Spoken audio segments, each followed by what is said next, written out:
लोगों को संबोधित करते हुए किंग चार्ल्स हुए भावुक। ब्रिटेन की महारानी एलिजाबेथ द्वितीय का गुरुवार को निधन हो गया।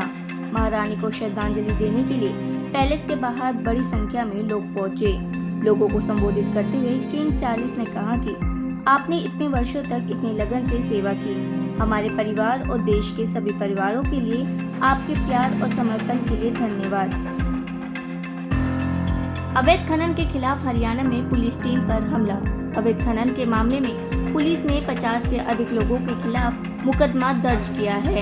इनमें 5 बदमाशों की पहचान कर ली गई है। पुलिस ने मौके से 3 पॉकलैंड मशीन जब्त की है। केदारनाथ धाम में 11 लाख तीर्थयात्री, तोड़े पिछले सारे रिकॉर्ड। उत्तराखंड में विश्वविख्यात केदारनाथ यात्रा से जुड़ी बड़ी खबर सामने आई है। इतिहास में पहली बार मात्र 126 दिन की यात्रा में 11 लाख तीर्थयात्री ने बाबा केदारनाथ के दर्शन किए हैं। 12 सितंबर को CJI UU ललित करेगी सुनवाई। देश में एक बार फिर नागरिकता संशोधन अधिनियम का मुद्दा उठने वाला है।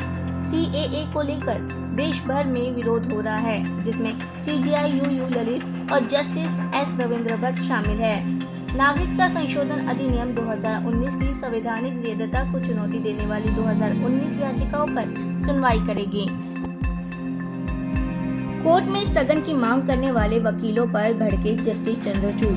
न्यायाधीश DY चंद्रचूड़ ने शुक्रवार को बार स्थगन की मांग करने वाले वकीलों की कड़ी निंदा करते हुए कहा कि मुझे केस की फाइलें पढ़ने के लिए सुबह 3:30 बजे उठना पड़ा।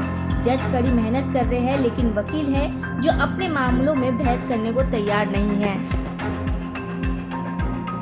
CM योगी ने दिवंगत विधायक के परिजनों से मिलकर दी सांत्वना।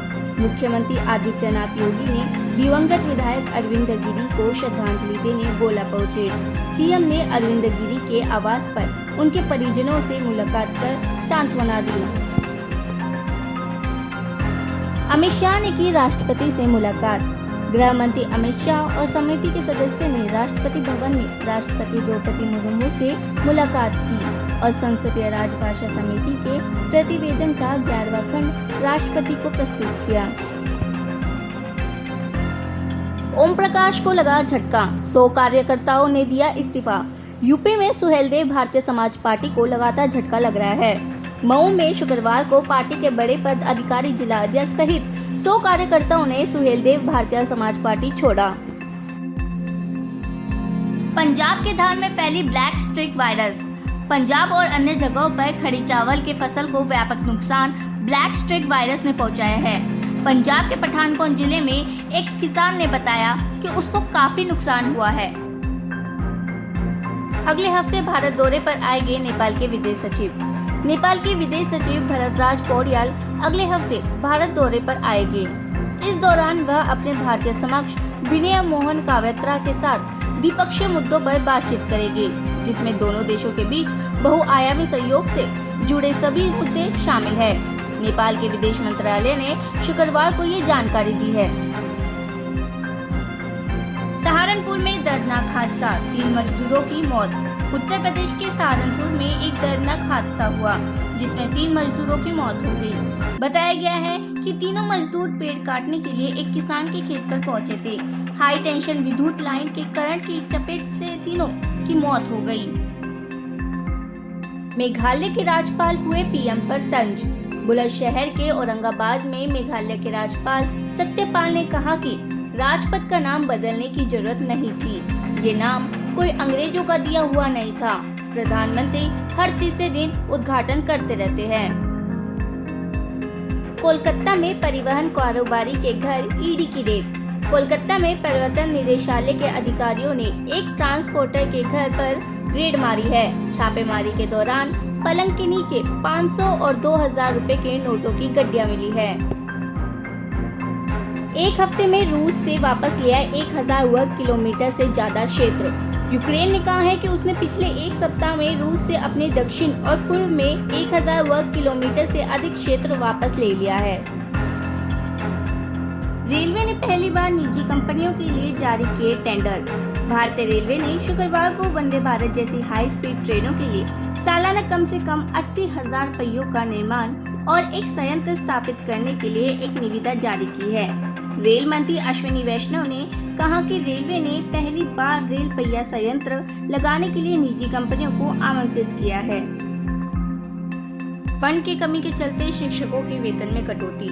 दिल्ली सरकार के 12 कॉलेजों में पिछले 2 साल से चल रहे शिक्षकों के वेतन में कटौती की जा रही है।